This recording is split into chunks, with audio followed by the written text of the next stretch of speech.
Yes please बैठिए। Thank you sir.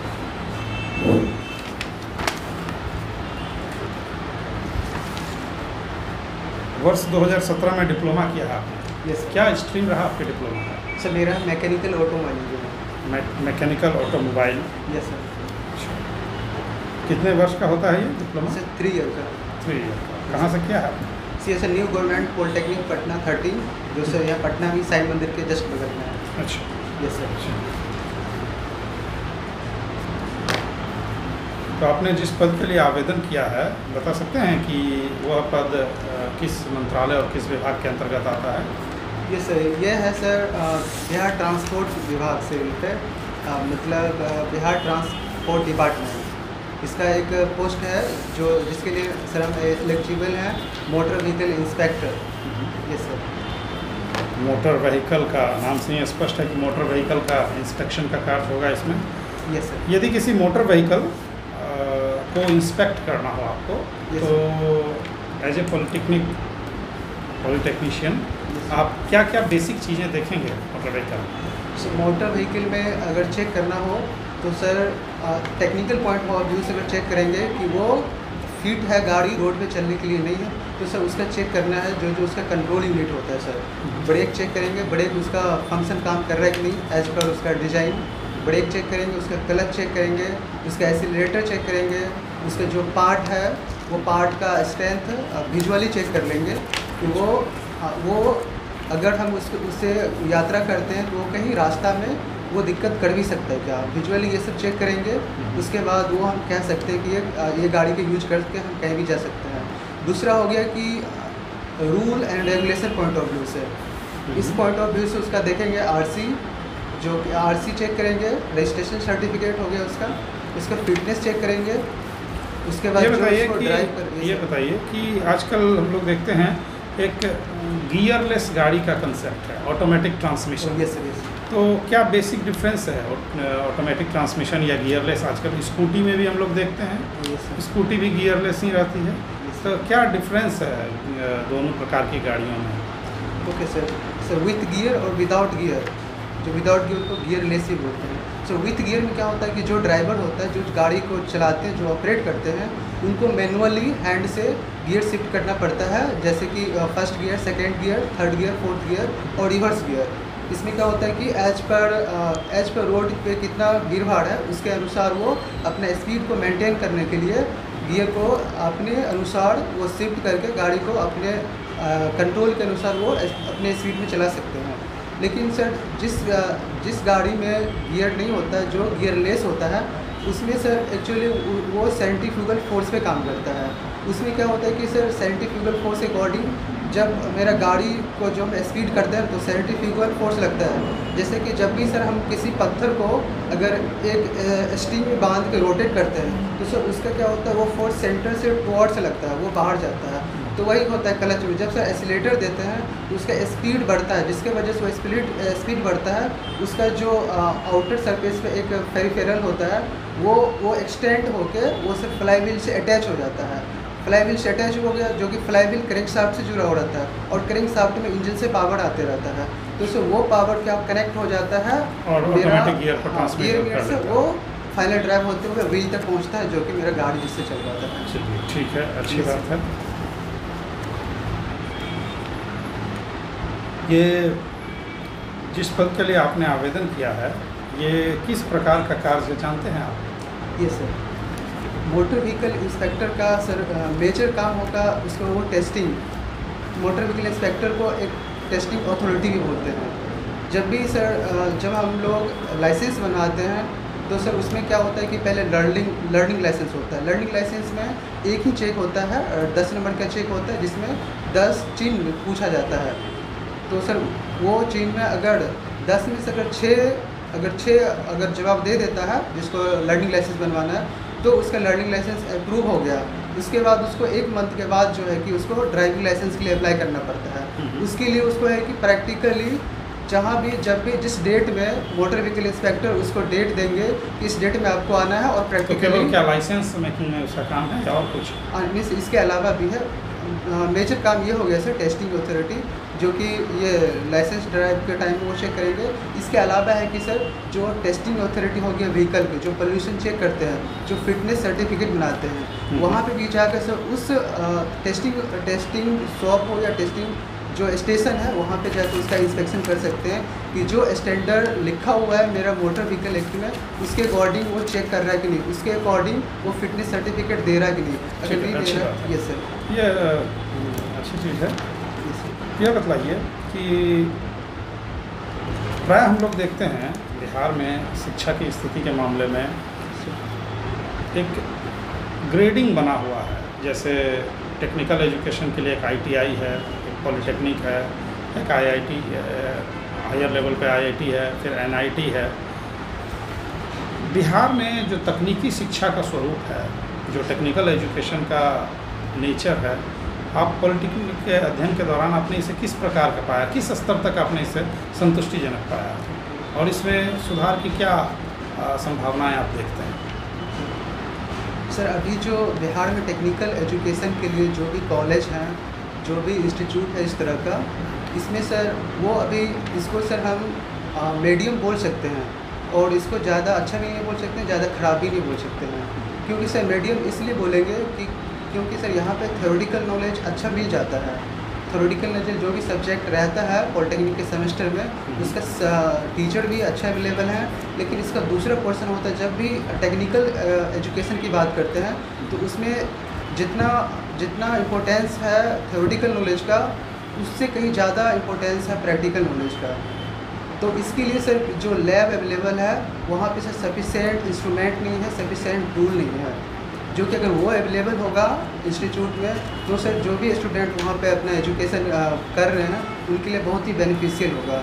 जैसे कि अभी वहाँ पे जो बेसिक इक्विपमेंट होता है, लेथ मशीन होने चाहिए हर एक ITI में, हर एक पॉलिटेक्निक में, जो कि सर कुछ ही ऐसे IIT और कुछ ही पॉलिटेक्निक है जहाँ पे ये अवेलेबल है।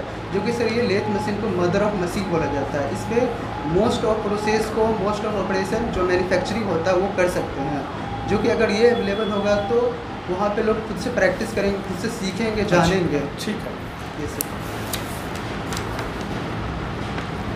वर्ष 2017 में आपने ये पॉलिटेक्निक किया, और अभी तक क्या कर रहे थे आप? सर मेरा 2017 में कंप्लीट हुआ पॉलिटेक्निक। इसके बाद सर जी लोकोमोटिव फैक्ट्री जिनका कैंपस सिलेक्शन आया पटना 13 में ही, तो सो वहाँ पे सर मेरा कैंपस सिलेक्शन हुआ।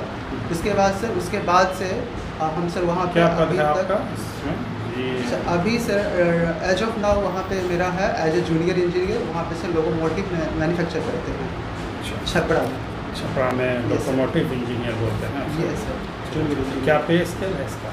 सर उसका अभी है 30,000। चलिए ठीक है।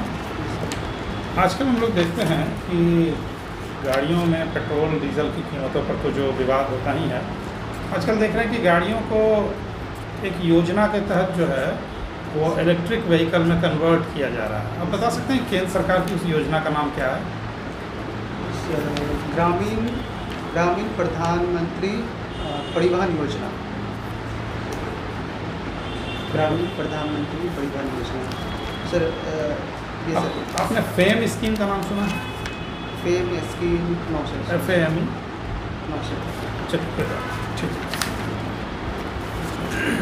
तो जी आपका पोस्ट ऑफिस का क्या नाम है? सर पोस्ट ऑफिस है दौलतपुर। Police station पदावनपुर। तो आपका जो सिलेक्शन हुआ है MBI के लिए, यस सर। तो आप बताएंगे कि ये थर्ड पार्टी इंश्योरेंस क्या होता है? Yes sir, third party insurance sir actually गाड़ी को थर्ड पार्टी इंश्योरेंस कराना मैंडेटरी है as per rule regulation BMVR 9092 और 9088। तो इसमें है क्या सर, जो भी अगर हम मोटर व्हीकल यूज करते हैं रोड पे, पब्लिक प्लेस पे, उसके लिए थर्ड पार्टी इंश्योरेंस कराना पड़ता है। ये इसलिए कराना पड़ता है कि जब भी कभी गाड़ी से एक्सीडेंट होता है तो उसमें गाड़ी का अगर नुकसान हुआ या गवर्नमेंट का जो भी नुकसान हुआ रोड पे जो बोर्ड लगा हुआ है, जो रोड है, जो बाउंड्री है, इसके अलावा जो उसका ड्राइवर है या अदर लोग जो रोड पे चलते हैं, उनको अगर एक्सीडेंट हुआ, उनको अगर कोई हानि हुआ, तो उसके लिए थर्ड पार्टी जो है कि उनको वो भुगतान करते हैं, उसको कंपनसेशन देते हैं। ये सर। तो अभी आपने एक आंसर देते हुए कहा था जी सर। आरसी शब्द का प्रयोग किया था। आरसी क्या होता है? सर आरसी होता है रजिस्ट्रेशन सर्टिफिकेट। Registration certificate. तो एक योजना है मुख्यमंत्री ग्राम परिवहन योजना। जी सर। ये इसके बारे में कुछ बताइए। सर इसके बारे में एग्जैक्टली सर अभी रिकॉल नहीं कर पा रहे हैं एग्जैक्टली ये है क्या।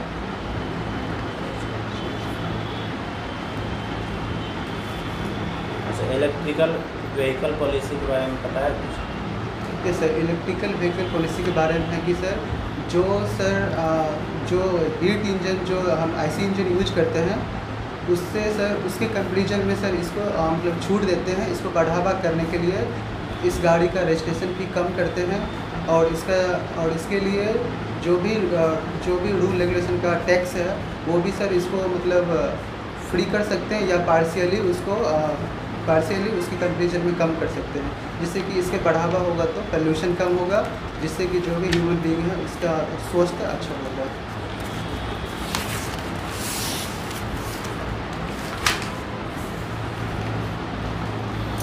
अच्छा, मोटर व्हीकल एक्ट 1988 का नाम सुना होगा। Yes sir. Motor vehicle act 1994, कुछ डिफरेंसेस बता सकते हैं? सर एक्चुअली ये मोटर व्हीकल एक्ट सेम ही है। 1988 में ये अप्लाई हुआ था होल इंडिया में। उसके बाद सर इसमें क्या हुआ कि टाइम टू टाइम इसका संशोधन हुआ, कुछ इसमें नियम कानून जोड़ा गया न्यू, जो कुछ ऐसा लग रहा था उसको हटाना चाहिए तो वो इमिट भी हुआ। जैसे कि सर 1988 में चैप्टर 10 जो था वो उसको सर एलिमिनेट कर दिया गया अभी, और इसमें 2019 में अच्छा, मोटर व्हीकल एक्ट 1994 में एक वर्ड ऐड किया गया, एग्रीएटर। यस, क्या है एग्रीएटर? सर ये एग्रीएटर है कि जैसे कि एग्रीएटर कहने का मतलब अभी जो है जैसे जो ऑटो टैक्सी वगैरह चल रहा है, तो इसमें एक आया है रैपिडो हो गया, ओला हो गया, उबेर हो गया। सर इसको मतलब वो बढ़ावा देते हैं कि आप लोग मतलब आके अपना फैसिलिटी दे सकते हैं, उसके लिए उनको भी लाइसेंस लेना पड़ता है, मतलब इसी से रिलेटेड है सर। अच्छा, इसके साथ साथ एक उसमें कुछ प्रोविजंस ऐड किए गए जिसका नाम है गोल्डन आवर्स। Yes sir. क्या है golden hours? Sir golden hour है सर, जब भी कोई एक्सीडेंट होता है, एक्सीडेंट से अगले 1 घंटे का समय जिसमें कि उसको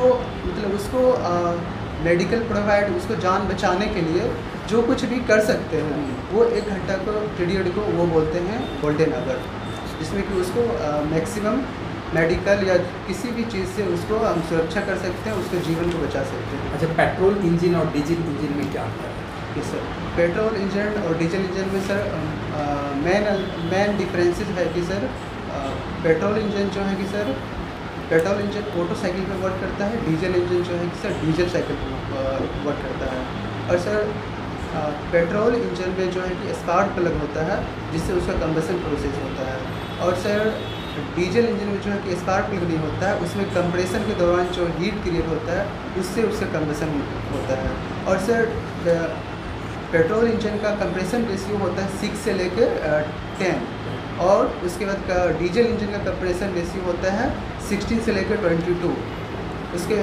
उसके बाद है कि सर पेट्रोल इंजन जो है सर प्रीफर करते हैं पेट्रोल इंजन प्रीफर करते हैं हाई स्पीड के लिए और लो लोड के लिए, और सर डीजल इंजन जो है कि सर इसको हाई लोड और लो स्पीड के लिए प्रीफर करते हैं।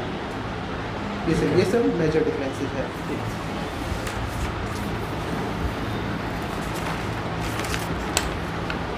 हॉबी है आपकी बुक रीडिंग, किस तरह की पुस्तकें पढ़ना पसंद करते हैं आप? सर बुक रीडिंग हो गया, जो मेरे सर सब्जेक्ट से जुड़े हैं उसी से सर 2-3 प्रकाशन का, जैसे कि सर मेरा एक बुक अभी जो टेक्निकल का है, ऑटोमोबाइल भी है, तो ये सर मेरे पास 3 बुक है सर, अलग अलग प्रकाशन का पढ़ते हैं, जिससे कि मतलब कन्फ्यूजन जो भी एक हॉबी है आपका टीचिंग, कैसे बच्चों को पढ़ाते हैं? सर एक्चुअली जो हम खुद पढ़ रहे हैं उससे रिलेटेड मेरे साथी हों, मेरे क्लास का या मेरे ठीक जूनियर है। हो, उनको एक पढ़ाना चाहिए। रोमिंग न्यू प्लेसेस, कोई ऐसा जगह बताइए जहाँ आपने घूमा हो। ये सर रिसेंटली सर मुंबई में गए थे, जुहू बीच गए थे। ये सर तो वहाँ पे गए थे, और उसके पहले सर हम करीब 2017 में सर पुणे में ही पुणे में सर वहाँ पे मल्टी मैन्युफैक्चरिंग कंपनी है, जो कि मेरे कंपनी के थ्रू वहाँ पे सेंड किया गया था, तो उसका सर विजिट के लिए गए थे। ऑन जॉब ट्रेनिंग टाइप का। Yes sir, on job. ठीक है, चलिए। तो घूमने के लिए जो नए प्लेसेस में तो मैं देख रहा हूँ कि अक्सर आप वैसे जगहों पे घूम रहे हैं जुहू छोड़ दें तो, या वैसी किताबें पढ़ रहे हैं जो आपके जॉब से रिलेटेड है। तो आपने स्ट्रॉन्ग पॉइंट कहा भी है कि आप वर्क एल्कोहलिक हैं, तो मानव एकदम मशीन के रूप में कन्वर्ट होता जा रहा है। ये सब बोल सकते हैं ऐसा, और हो रहा है, लेकिन सर उनका एफर्ट भी कम हो रहा है। जैसे जैसे टेक्नोलॉजी बढ़ रहा है, उनका एफर्ट बढ़ रहा है। उनका थोड़ा आर्टिफिशियल इंटेलिजेंस के बारे में बताइए।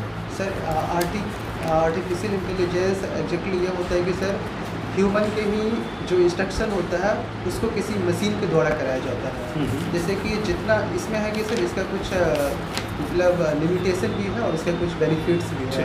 इसमें क्या होता है, ह्यूमन जितना उसको इंस्ट्रक्शन देंगे उतना ही करेंगे। जैसे कि भी सर हम आपको बेस्ट एग्जांपल दे सकते हैं ऑटोमोबाइल व्हीकल से रिलेटेड ही, जिसमें कि अभी ये सब आ गया है आर्टिफिशियल इंटेलिजेंस की। जैसे गाड़ी में हम लोग अगर बैठे हैं, उसका डोर अगर अच्छा से बंद नहीं हुआ है तो सर गाड़ी स्टार्ट नहीं होगा, उसमें इग्निशन स्टार्ट नहीं होता है और वो इंडिकेशन भी देता है। ये सर, तो ये सर वहाँ पे ठीक है। अभी हाल में सरकार ने केंद्र सरकार ने एक सेना में बहाली के लिए अग्निपथ अग्निवीर योजना को लॉन्च किया था, और काफ़ी इसके विरोध में युवाओं के द्वारा प्रदर्शन देखने को मिला। जो तोड़फोड़ या हिंसक प्रदर्शन हुए उसके बारे में आप एक संतुलित प्रतिक्रिया व्यक्त कीजिए। सर अग्निवीर योजना ये सर सैनिक में जो बहाली होने वाले हैं उनके लिए एक न्यू स्कीम है ये, जो कि सर रक्षा मंत्री श्री राजनाथ सिंह के द्वारा ये लाया गया। इसका स्कीम का ये है कि सर इसमें है कि सर जो भी कैंडिडेट 17 साल से 21 साल के, स्कीम तो ठीक है 17 to 21 के बीच आप आएंगे, तो फिर उन्होंने स्कीम को 23 तक कर दिया वो कोविड को देखते हुए कि 23 ईयर तक। मैंने पूछा कि जो योजना के प्रतिक्रिया में जो हिंसा हुई उसके बारे में कुछ कहिए। सर इसके लिए हम सर ये बोल सकते हैं कि इस योजना को पहले है कि मतलब जो भी हिंसक का मतलब घटना किए हैं उनको थोड़ा इसका अच्छा नॉलेज लेना चाहिए, और इसका कुछ सर नुकसान भी है, कुछ फ़ायदा भी है। लेकिन सर इसको अगर सोचा जाए तो सर इसका मतलब अगर 5 अगर नुकसान है तो 6 इसका फ़ायदा भी है। इसको इस तरह से बोल सकते हैं कि अगर जो कैंडिडेट 4 साल तक सैनिक में रहेंगे उनको वहाँ का रूल रेगुलेशन डिसिप्लिन, वहाँ का जो स्किल होगा वो उनको सीखने को मिलेगा। उसके बाद भी उनको जो है कि डिफरेंट सेक्टर में ऑफर मिलेगा कार्य करने के लिए। तो सर जो वो स्किल होगा ना, वो जो उसके पास ट्रेनिंग रहेगा वो अपने डिफरेंट सेक्टर में दे सकते हैं, जो कि ठीक अच्छा हेल्प करेगा। ठीक है, आपके उज्जवल भविष्य की कामना करते हैं हम आपको। आप जा सकते हैं। Thank you sir. आप जा सकते हैं। सर कुछ जो सजेशन इम्प्रूवमेंट की आप जाइए पहले। Thank you sir. पहली बार जब आप आए तो आपने गुड मॉर्निंग नहीं कहा, केवल मैं आई कमिंग सर कह के आकर के, तो मैंने आपको बैठने कहा, आपने किसी को गुड मॉर्निंग सर नहीं कहा, पहली गलती। दूसरी गलती में क्या है कि टेक्निकल साउंड तो आपका ठीक है, आप चूँकि as a junior engineer job कर भी रहे हैं तो टेक्निकल चीज़ों पे आपकी पकड़ है। और ओके आप बीच में बोले, जैसे मैंने सवाल ख़त्म किया तो ओके नहीं सर, केवल सर, ओके नहीं सर, ठीक है सर। ओके जो है वो एक चीज़ है कि all correct, it's okay, it's all okay, ठीक है ना। ओके बहुत पॉजिटिव चीज़ नहीं है ये, ठीक है। मतलब कि you are getting fed up, हमारे क्वेश्चन से आपको इरिटेशन हो रही है। ओके आपको ये कहें यस सर, जब बात खत्म हो गया तो सर, और आप पर्याप्त समय ले रहे थे बात में। एक जगह 2 जगह आपने हम शब्द का उच्चारण किया, नए शब्द का उच्चारण करना है तो एक अधिकारी के लिए वो एक फॉर्मल वर्ड नहीं है, जो एक ग्रामीण परिवेश के लोग बोलते हैं वो भी है। डायलेक्ट और लैंग्वेज में यही तो अंतर है। डायलेक्ट बोली है, एक रिक्शा वाला जो बोल रहा है वो भी हिंदी समझ रहा है, तो लोकल उसकी भाषा बोलचाल की भाषा है। एक अधिकारी की भाषा जो है एक संश्लिष्ट भाषा होती है। तो एक वो हो गया मेरे ख्याल से। और ठीक है, मुझे कुछ ऐसा नेगेटिव तो नहीं दिखा, ठीक है। और काफ़ी यंग एज के लग रहे हैं आप, काफ़ी एनर्जेटिक हैं, टेक्निकल डिग्री भी है आपके पास, आपके चयन की काफ़ी संभावना है। और एक दो इंटरव्यू, क्योंकि इस बार हम लोगों ने ज़्यादा टेक्निकल पक्ष से पूछा, हो सकता है कि आपसे करंट अफेयर से ज़्यादा पूछा जाए। फैक्ट्स भी पूछ सकते हैं। हाँ ठीक, कुछ और ठीक, और कुछ पूछना आपको तो बताइए सर। हाँ सर, वो गुड मॉर्निंग बोलना एक्चुअली कंफ्यूज कर दिया था। लास्ट में भी thank you sir, thank you sir. और अंतिम क्वेश्चन जो था वो अग्निवीर योजना के संबंध में, तो उसमें सर आपसे फीडबैक चाह रहे थे कि इस पे जो प्रतिक्रिया हिंसा जो हुई है युवाओं उस के पर आप द्वारा, बताइए कुछ। तो उस आपको पे आपका अपना व्यू देना था कि हाँ ये लड़के जो है गलत किए या सही किया, आपके व्यू के अनुसार क्या लगा? सरकार की किसी योजना से वो आपको आपत्ति है? उस पे आपको 2-3 लाइन बोलता रही शांतिपूर्ण तरीके से, या कोर्ट अब जाइए, सकता है कोर्ट भी आप जाइए। कई बार लोग आत्मदाह करने का प्रयास करते हैं, वो सब भी अच्छी चीज़ नहीं है। आप संपत्ति को नुकसान पहुंचाएं, व्यक्ति भी तो राष्ट्र की ही संपत्ति है, इसीलिए आईपीसी के अंतर्गत आपको आत्महत्या का अधिकार भी नहीं दिया गया है, जान लीजिए। कहने का मतलब है कि आप अपने को क्षति पहुंचाए, राष्ट्र की संपत्ति को क्षति पहुंचाए, तो आप राष्ट्र को क्षति पहुंचाए। तो मैं ये प्रतिक्रिया चाह रहा था आपसे, ठीक है। जो प्रश्न पूछा जा रहा है सीधा उसी का जवाब देने का प्रयास करना है।